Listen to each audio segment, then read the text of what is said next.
Welcome to the Starter Deck Tournament round of 128. This is a starter mirror. It's kind of starter mirror with like deception list, but I think it's Jamesdub Starter list.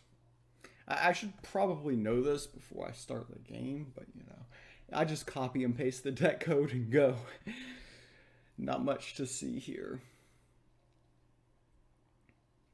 But yeah, we're going second, which is non-optimized. Our opening hand, lots of threes. I would really like something to do on one, though. Since they're picking this God Power, I'm actually going to keep these two Bedeviled Shadows. I don't like Volatile Imp as just a card. It just dies to their GP. Not a very good mulligan, but we pass on one and maybe we start to get back into the game here. Actually, no, this is perfect. This is why I don't like the Imp, is because when I have a dead turn, I can just kill it. Nice and simple. So we were looking at a situation where we kind of just didn't have a good T1, but now we removed their T1, this, and then suddenly we're doing okay here. All right. And this actually might work out very well. This can attack into here or here, and the messenger can come down on the board to kind of protect the Bedeviled Shadow Zone. They do get a little bit of early momentum with the aggression for sure, going first and able to potentially capitalize on that type of initiative is going to be their goal. Poison Peddler is a card. I'm just going to keep things relatively simple. Now what this does is they can GP here, hit here, we GP here, pip out one of these two. So I think that's going to be most likely the line. They may have another minion if they have a good hand, but I think this attack here is just super easy to make. Now we actually can play the Bedeviled Shadow if we would like. But yeah, these two are destined to trade. Okay, he goes face. See, I don't think going face is very smart because now I can do this and this, which is critical. Okay, just looking at our mana, I think the Hunt Warden is the better play here. So let's go ahead and do this trade. We'll have this guy stick around, which will be good. They will be getting to the form of power next turn, which is very, very annoying. I'll play the Underbridge Assailant because it is mana efficient. So next turn we have decisions. Do we want to do this? Do we want to do this and this? Do we want to do this and maybe a GP? There's a lot of potential options, but yeah, they're going to GP here. No surprise. They do have the option of playing from the Sanctum now. They got the early initiative by going first and are taking advantage of that by having the first option in the Sanctum. So the Hunt Warden does come down. This is relatively easy line for us. We have to remove that. And then I'm going to go ahead with the Hunt Warden because the hidden doesn't really matter too much in this situation. We know they have Form of Power, probably just take this out. They could actually go here, go here if they would like. So that's one thing for us to consider. So yeah, definitely thought that they might be doing that, and yeah, thought that they might be doing that as well. So not very surprised with that turn from our opponent's perspective, and they've got this to heal their minion up. So they're feeling very good about how that turn went for them. We'll just drop these two minions on the board.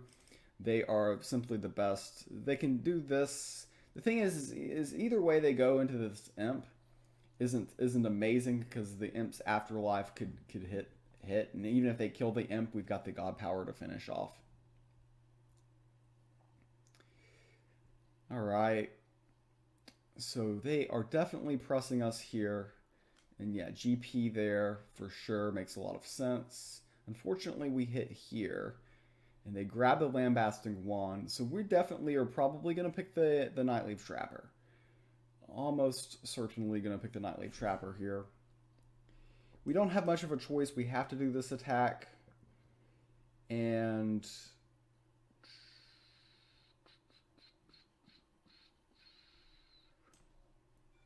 so I'm leaning toward Juggernaut for next turn. We know that they are going to play the Lambasting Wand in most scenarios here. These two probably end up trading. They get that Lambasting Wand on the board.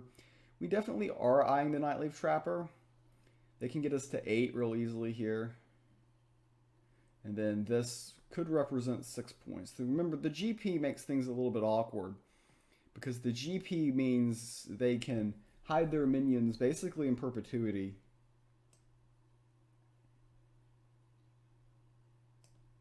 So that removes this. This removes this. And then we have to get the Juggernaut out and fight for the board here. I'm going to go ahead and make the purchase of the Nightleaf Trapper. It'll save me 2 points of damage effectively. And that's it. Okay, Barricade. And they probably GP here. Yeah, that makes sense. They're just going to try to get as much damage face as possible. Also makes sense.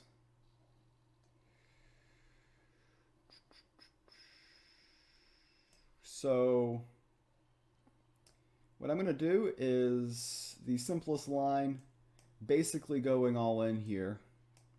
Now the path for lethal for our opponent is actually to basically play a minion and then hide it. As long as they hide their own minion and can deal 3 damage to me, there's really nothing I can do.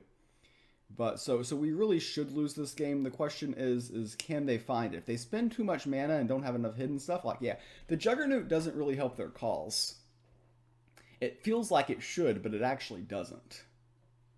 I just remove the Juggernaut and go face, play another big minion, and I might be situated very well. Okay, this Ruin in the Sanctum is very nice. So, okay, we obviously do this trade. I don't think we need to. We might as well buy the Ruin. We know we are going to buy the Ruin. So let's just do it. So our opponent has to be pretty careful here because we are threatening lethal this turn. Okay.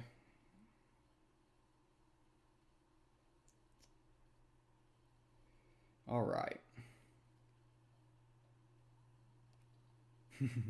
This is cruel, chat. This is cruel indeed. So the dagger, and we attack this guy and not this guy. Big difference. Now that was a top deck for sure. And then our GP can hide this minion, and we can achieve lethal. All right, that was a tight one for sure. Definitely a tight one. It felt like we got a little bit behind and had to come back, but we were able to find a way.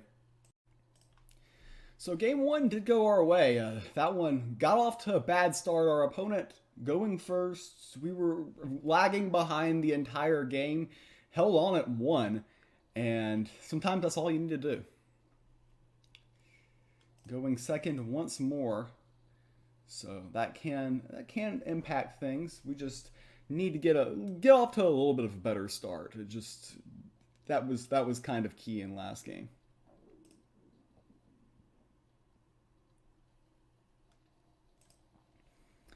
But yeah, here obviously would much prefer to go first, but a lot of times in these starter deck tournaments, the draw is more important than who goes first, because a lot of times you kind of just neutralize each other. And here, Barricade's just a bad card. I'm going to get rid of it. I just don't like the card. I don't like the card. This is okay. I'll get rid of this. It costs 4. Yeah, I don't have a good T1. I don't want to T1 this without getting any value from the roar. I don't know. I think let's just seize the initiative. They don't have a T1. Let's have a T1. But there's just so many scenarios, like they play a Hunt Warden and they're getting 2 for 1 because what are we really doing? Okay, this is actually okay for us because we can play the Bedeviled Shadow. And then next turn, we probably Portfolio, so we're going to probably conserve our last pip. You can be very aggressive with your first 2 pips, and then after that, we need to be a little bit more concerned with our value. Okay, Poison's Dagger. Yeah, so the moment they don't have a good target, and I think that is probably what would be concerning for them. Obviously, we don't want to pip out a good target for them, so we'll just give them this. They can dagger that, and they probably will. We have no way to get to the Nightleaf Trapper to remove the relic, so they should just peel this. A pretty easy decision for them. Yeah, probably not much to think of there for sure. So they don't have a great start to this game. Another dagger, which is interesting. Very interesting.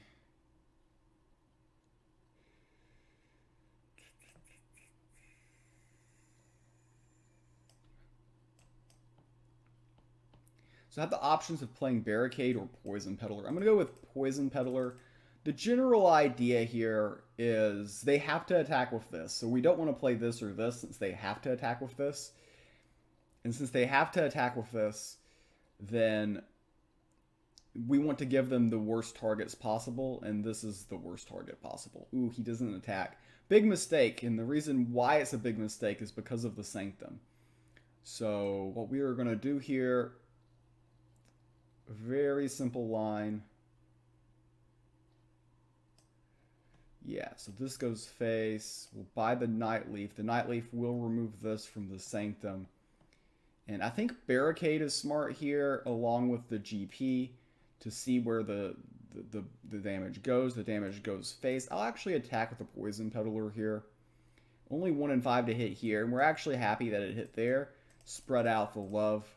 And we've got a great board state here. They lose their relic. Again, they needed to attack with it, probably into the Poison Peddler. I get why they wouldn't be very excited to do that.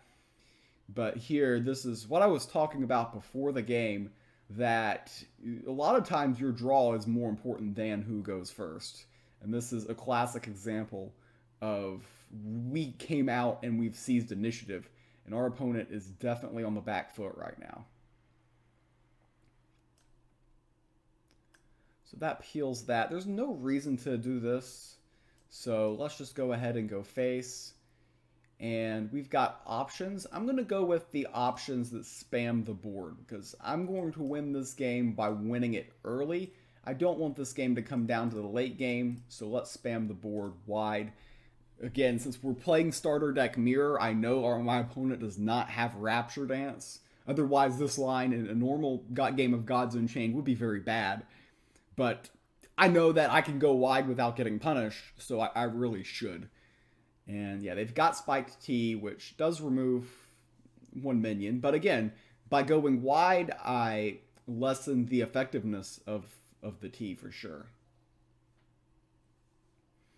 And they had a very effective turn, which quite frankly they needed, but they're still going to absorb 6 and go down to 5. And it's looking tough for them. It is looking very tough. So yeah, they need a very effective turn, and we've got Spiked T, we've got the God Power. So this is going to be very difficult for our opponent to find a way to survive. And this might be a way. I only need one of these to hit face, and that's the problem. Yeah, we trade here, but we can always GP here. So that will free up the lethal.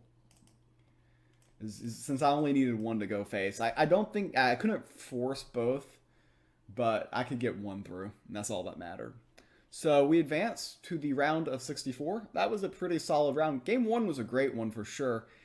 Game 2 is just a situation where I had a much better draw, and they just couldn't get the board. Kind of a blowout. But yeah, until next time, see you around.